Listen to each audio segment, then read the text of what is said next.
میرے دوستو، انسان کو عقل بھی مل جائے تو پھر بھی اللہ کی حکمت کا وہ احاطہ نہیں کر سکتا۔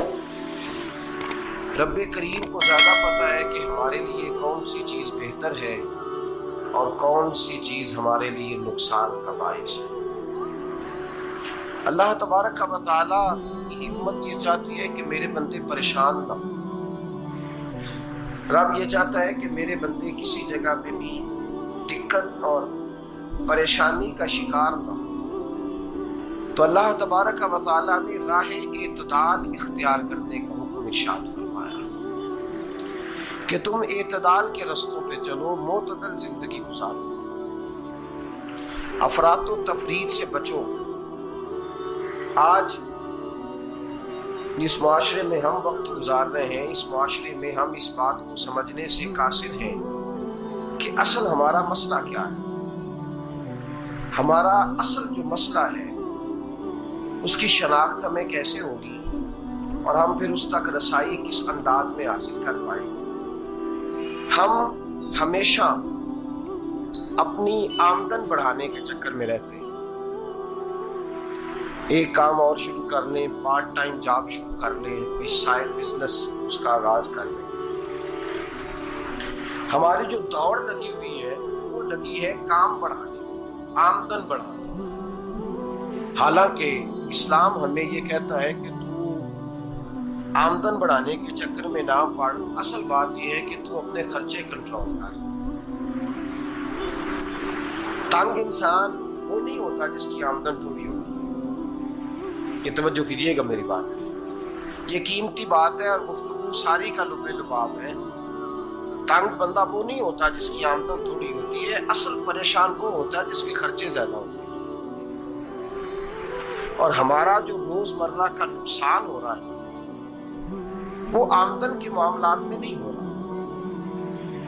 بنیادی نقص جو واقعہ ہو رہا ہے وہ یہ ہے کہ ہمارے اخراجات زیادہ ہیں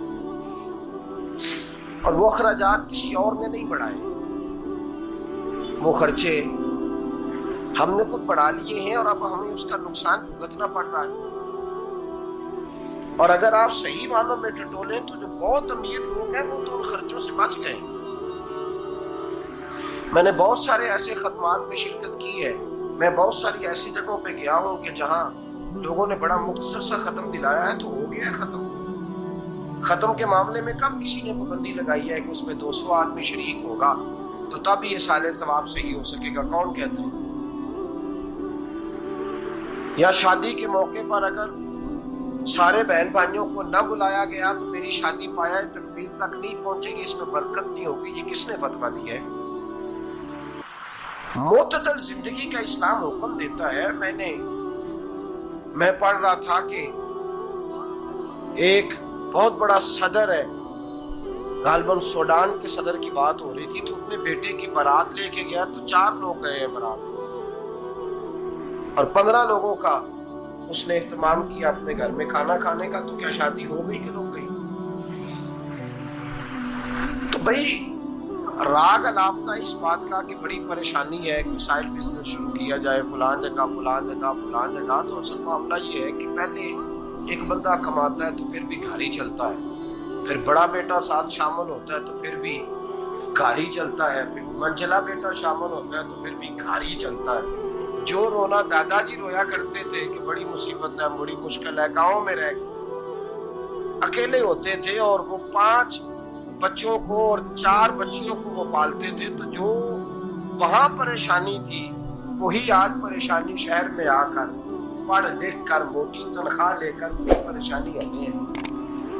تو میں اس نتیجے پہ پہنچا ہوں اس کو پڑھ کے، قرآن مجید کی چند آیات کو دیکھ کر اور اس مفہوم کی جو حدیثیں کتب احادیث میں پائی جاتی ہیں اور ہمارے بزرگوں نے ہمیں جو مزاج اس حوالے سے دیا ہے، میں اس نتیجے پہ پہنچا ہوں کہ مسئلہ آمدن کا نہیں، مسئلہ خرچے کا ہے۔ ہمارے خرچے بنیادی طور پر زیادہ، اور اگر پھر ہم زیادہ بوجھ خواتین پہ ڈالتے ہیں کہ وہ مطالبے زیادہ کرتی ہیں، اور اگر آپ مجھ سے پوچھیں تو خواتین کی بھی اگر کسی جگہ کوئی عادت خراب ہوتی ہے تو اس میں اصل کردار اس کا ہوتا ہے جو وہ عادت خراب ہو۔ تو کیوں اپنے گلے سے اتار کے آپ کسی کے گلے میں بات ڈالنے کے چکر میں ہیں؟ وہ خواتین کی طبیعت نہیں ایسی ہے. اصل بات یہ ہے کہ ہم نے عادت ڈالی ہے، ہم نے یہ مزاج ان کو دیا تو ان کا بنا ہے، نہ کیسے بن سکتا. تو اعتدال جب تک زندگی میں نہیں ہوتا، پانی پیاس بجھاتا ہے لیکن ایک گلاس ہی ہو تو پیاس بجھاتا ہے، بالٹی کو منہ کو لگائے گا تو کپڑے بھگو دے گا اس کے. حالانکہ پانی بری چیز کا نام نعمت ہے نا، بہت بڑی اللہ کی، لیکن پیالے میں ہی اچھا لگتا ہے. کوئی مٹکا منہ کو لگائے گا تو تانگ ہو، پیالہ ہی بہتر ہے اس کے لیے.